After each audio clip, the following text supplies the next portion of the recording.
Welcome to the Unapologetically Prioritizing Peace video podcast channel, where we will discuss the revolutionary concepts of achieving success without sacrificing your well-being.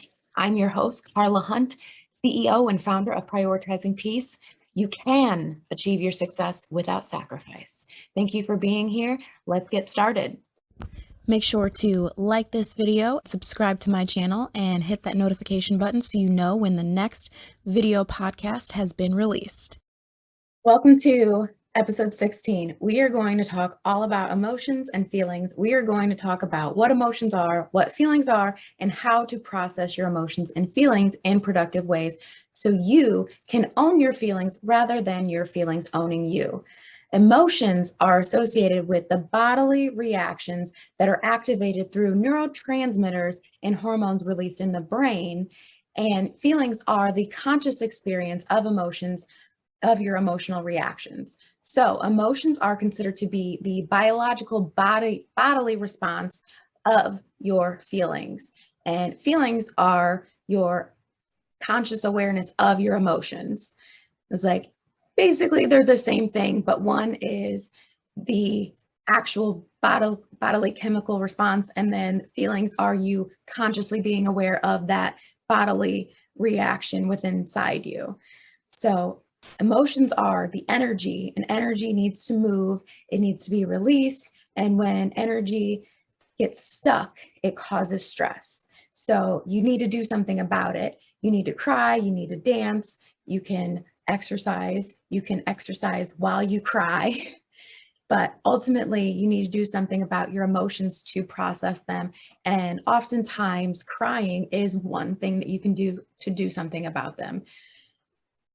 Feelings are your awareness and the way in which you are responding to your emotions. Most people would simply put it, it's how you think and react to your emotions. So, for example, this is when people start acting cold because they don't want to catch feelings.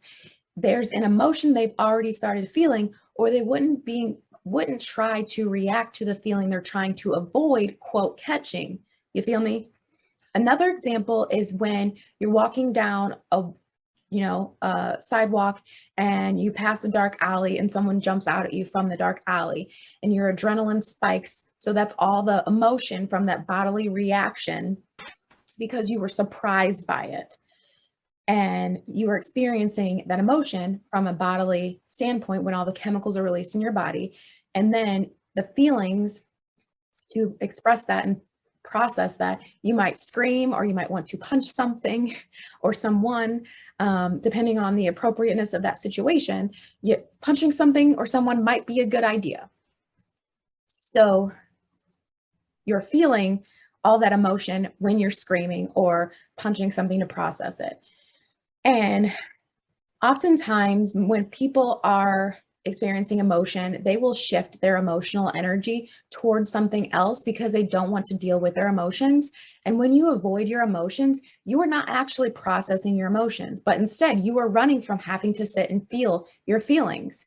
So many people don't want to spend time alone or spend time with their feelings or their thoughts. So they go out, they drink, they get lost in, Netflix and TV, social media, video games, etc. We often have to ask ourselves why we are doing the activity that we're doing. Is it a means of escape or to run away from our emotions? Or is it as a means to keep busy or distracted when we are doing them? If that's the case, then we are just creating an emotional ticking time bomb. There's a saying, there's no need to cry over spilled milk. I would agree. There's absolutely no reason to cry over spilled milk. You clean it up and you either move on or you pour yourself another glass.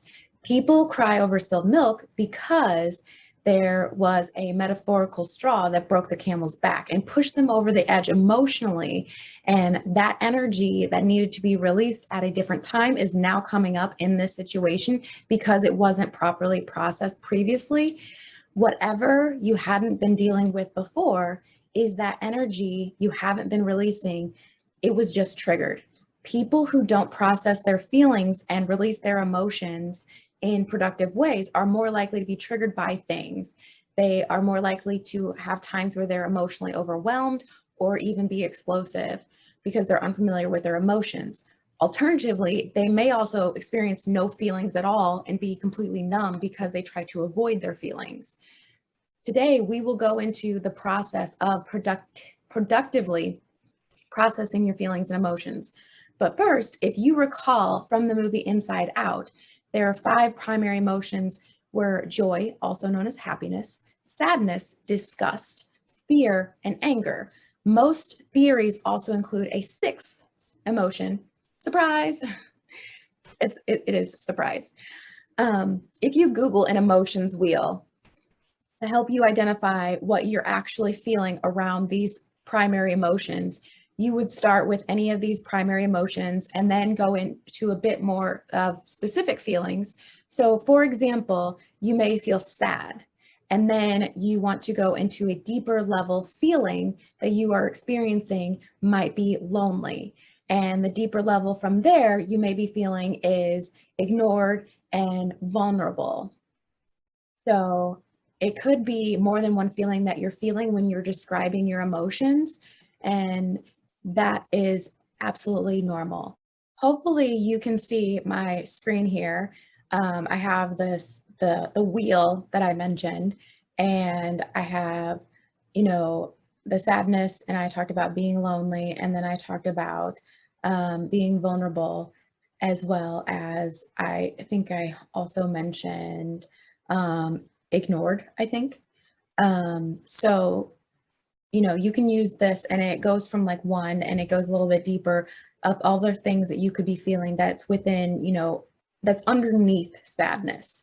And this is just, some of them. This isn't the full array, but this is to help you better identify what you're feeling as opposed to just like, I feel sad or I feel happy. Like you can feel happy and it could be for any multitude of reasons. And you can feel sad for a multitude of reasons. And you can be angry for a multitude of reasons.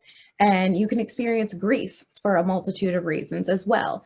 So it's getting to the root of the reasons why you're feeling those feelings so you can help better understand what is behind it and also determine, and I'll get into this a little bit more, if there's any unmet needs or boundaries that have been violated as well. Perhaps your feelings got hurt because of social media trolls. Are there any Love Island fans out there? I actually just started watching it this season, halfway through it. I don't even know why. I can't explain it. It's not the best idea, but I enjoy it. It's I want to say guilty pleasure, but I was told that you should have no guilty pleasures in life. You should just have pleasures. So it's a pleasure of mine. But I'm thinking of when they did the Dirty Laundry episode, and they read tweets from outside of their villa, and it was about themselves, and some of them were hurtful. And one of the girls, Bailey, was basically called disingenuous, and that was hurtful. It hurt her feelings, obviously. That would hurt anyone's feelings. So I think she is an absolute sweetheart. And one of the things that she had said about this that was helping her process her feelings is she said something to the effect of, I just need to cry it out and let it go, which is one of the best ways to process those hurt feelings, is to cry it out and process your feelings and let it go. And so Homegirl was authentically processing her feelings. She was able to also talk to the other islanders about it and how she felt about it, which is also helpful to talk to other people about those feelings. So, you're not getting caught up in your own thoughts about those things. Furthermore, I think it's also important to convey that we should not make decisions at the height of any of our emotions. We should not do it out of anger, pure sadness, or pure joy. There's a quote that says, do not make decisions when you are angry, and do not make promises when you are happy. And when we are on top of the world, we can often say yes to things and make promises that we can't keep later when we are less happy. And we don't want to do any of those things anymore that we promised to do when we were in a much happy, lighter mood. But we're stuck now doing them, especially when we are people who are integral with our word. I think it's really important to be able to effectively process our emotions for ourselves, but also to be able to express our emotions and communicate those to others, even if we don't fully know what we are expressing. And I often will say, when I'm trying to express myself to others, that I just feel off. And I will just say to my friends, I feel off, something feels off, and we will talk through it together. In the process in itself is relieving and it's a release. Processing emotions is about learning to understand, make sense of, and deal with emotions in healthy, productive ways.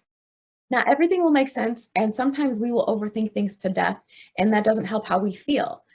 And many times people are disconnected from their own feelings and are used to suppressing them, so they just feel nothing. Learning about emotions, though it seems obvious, isn't. And like learning anything new, it requires patience and practice, and it does not happen overnight. To get in tune with your emotions, just pick a time of day. It can be the morning, middle of the day, or evening, or any multiple times a day.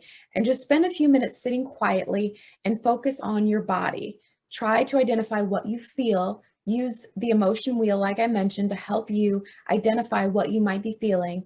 And if you find yourself being emotionally overloaded or have an emotional outburst, wait until that intensity subsides and then reflect on what you felt. Do a journal, even just so that you have like a recollection of what all of those feelings were, and then go back and get in tune with your body and use the journal and the emotional wheel together. And in order to be able to process your emotions and feelings, you first need to be able to identify them and be present with them long enough to feel them. So the first step is being able to be present and identify your emotions. And some questions you'll want to ask yourself are, what feelings and sensations do you have? Where in your body are you feeling it? Is it in your chest? Is it in your throat? Is it in your stomach, your back? What thoughts are you having? What is the inner story that you are telling yourself about the feeling? And without judgment, stop thinking your feelings and move your attention away from your thoughts back to your bodily sensations. Mentally name the feeling, such as my chest feels tight, and breathe into the feeling and the sensation and just allow it to be. Your mind will really want to go back into the thoughts and the story mode. When this happens, redirect your awareness back into your body and keep taking deep breaths. Keep feeling into your body and let the feeling just exist. You'll likely cry, you might want to shake or scream, etc. And if you need to, do that and trust that the emotion will leave your body. Once you have released that emotion and the energy from your body, to further process your emotions, the next stage is to basically do some understanding of why you're having the feeling you are having in order to then go to the next stage. So in this stage, you'll ask yourself, are there any needs that are unmet? For example, are you feeling misunderstood or unheard or disrespected? Has a boundary been violated by someone? Has a value been compromised? What was your contribution to the distress? Are you falling into old pattern of behaviors? Is the distress from a buildup of different events? And a lot of that is from not dealing with other emotional events as well. And there are some more questions, but I won't get into those here. And in the final stage, to address your emotions, it's best to talk about things with a trusted friend, advisor, counselor, or mentor, and get a balanced perspective on what may be happening. And because some emotions are due to distorted thinking patterns, like I mentioned, we will overthink things to death. Even in practice, it's really hard to shift your mind away from the thoughts and stories that can contribute to the feelings. And we need to work to reframe our thinking in a more helpful way in order to release the feelings. Some feelings might be due to a boundary being violated or needs being unmet. In these cases, we need to address our feelings in those situations with individuals in our lives. Addressing the emotion and the feeling in healthy and productive ways is the key to psychological well-being. Some of the most emotionally healthy people I know actually had to get help and get coached on how to get in tune with their feelings and how to productively process them to get where they are now, myself included. There's no shame in needing help and reaching out for it. The shame is in hiding from help and continuing to suffer alone in silence with your struggles. I would love to help you slow down, get in tune with your emotions, and learn how to productively process them, as well as transform your busyness into work-life harmony by prioritizing.